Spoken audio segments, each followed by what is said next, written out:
As promised, joining me now is Democratic Senator Elizabeth Warren of Massachusetts. She's a member of the Senate Armed Services Committee and the Senate Finance Committee. She just gave a banger of a speech on the floor today where she covered a lot of things. I want to start, we'll talk to you about a lot of things, including the bill, but I want to start with Iran because it's clear that the nuclear program, there was tons of reporting today, was not obliterated, as Trump and many of his lackeys said it over and over again. There was a delay of the all-members classified briefing that you and others were supposed to get. Yes. There was some sort of document transmitted to the Hill. That's way different from answering questions. What do you think is going on here exactly? So I think it's very clear that the administration and the Republicans don't want to have to answer any questions that Democrats might put to them about both what has happened, for example, what does the intelligence actually show about how much damage was done and so on, but also don't want to have to answer questions about, so what is your plan? What exactly do you have in mind here? Map it out for us. They want to just be able to keep right on dancing whichever way they want to dance, say whatever they want to say, and not have anyone to hold them accountable. So they're putting off coming to Congress. We'll see if it actually happens on Friday. We'll see. There's a ceasefire currently in place. I mean, the last one didn't last that long. Right. But Netanyahu's objectives are not done here, accomplished. Do you think this is over, or where's your head at on your expectations? So look, my real concern is that Netanyahu is really the one calling the shots here. Yeah. This isn't Donald Trump. Netanyahu's the one who did the maneuvering. And start with the basic underlying. No one wants Iran to have a nuclear weapon. Not the United States. No, none of us do. Democrat, Republican. Israel doesn't want Iran to have a nuclear weapon. But you can't bomb away the desire to get one. You can't bomb away the scientific know-how. You can't bomb away the technical competence. The only way that we are going to have for keeping Iran from getting a nuclear weapon over a long arc is to negotiate. And the Trump administration, that was their big plan. That's what they were doing, and I want to give full credit. Bringing the parties to the negotiating table saying, do this. But Benjamin Netanyahu has never wanted to negotiate.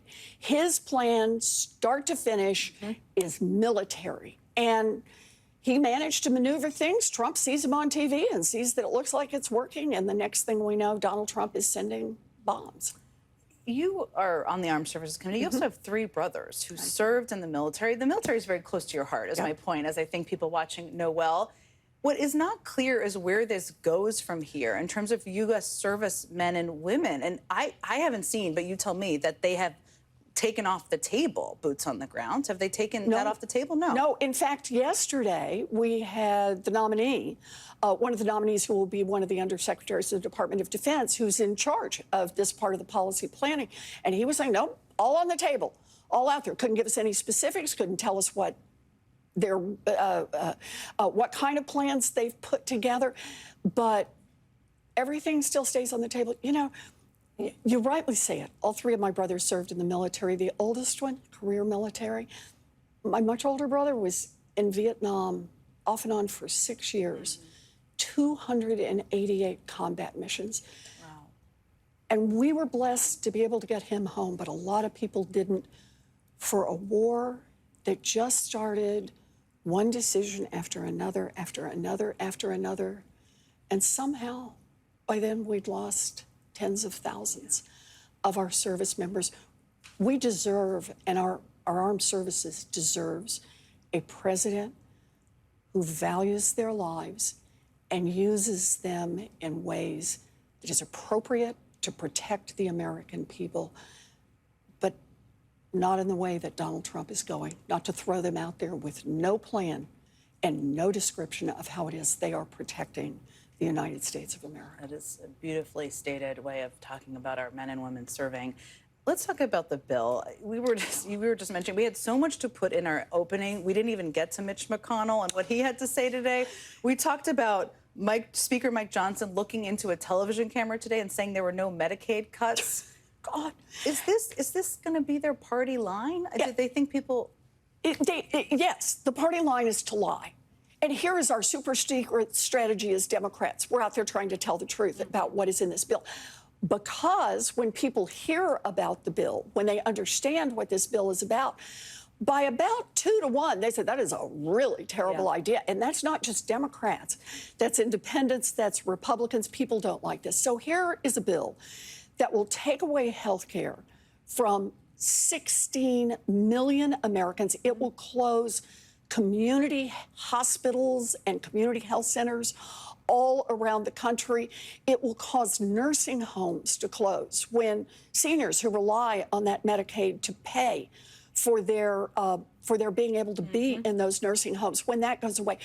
Your neighbor who relies on a wheelchair, who has a home health aide, as they make the cuts, slash the cuts, people all across this country are calling their senators and their Republican senators saying, vote against that bill. So today, at least the secondhand information is a lot of Republicans stood up at that caucus lunch and said, this is bad. This is bad. And Mitch McConnell told everybody to calm down. Yeah, people don't like this. It's terrible. They're going to lose their health care. But don't worry, they'll get over it. They'll get over it.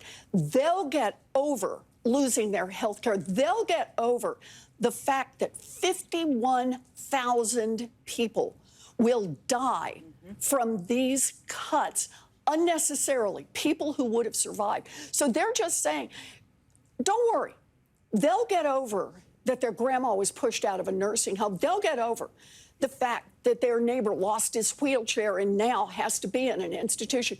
They'll get over the fact that that little baby was born with complex medical needs and has $1 million worth of medical bills before she even makes it home, and it bankrupts the family. Don't worry, they'll get over it. And they will not get over it. No. The people who are injured by the Republican bill will not get over it. And what they really won't get over is that all of those cuts, taking away that health care from babies and old people, people with disabilities, is so that the billionaires who sat in the front row at Donald Trump's inauguration and contributed to him, so that they can have a bunch of tax giveaways, so that Jeff Bezos can buy a third yacht and buy Venice in order to run a $10 million wedding. This is not who we are as a people. We are better than this. And I think what the Republicans are hearing is from people all across this country, Democrats and Republicans, who are calling in and saying, vote no, stop that bill, stop that bill. It hasn't become law yet, and we really have a chance to stop them dead in their tracks. There certainly is time. Activism matters. The American people do not like this. We've seen that in poll after poll. Senator Elizabeth Warren, I'm so glad, many people are, that you decided not to be a professor and you decided to run for Senate because you're there fighting for everybody. Thank you so much for being here. Thank you. Me. I always love talking to you. Really appreciate it.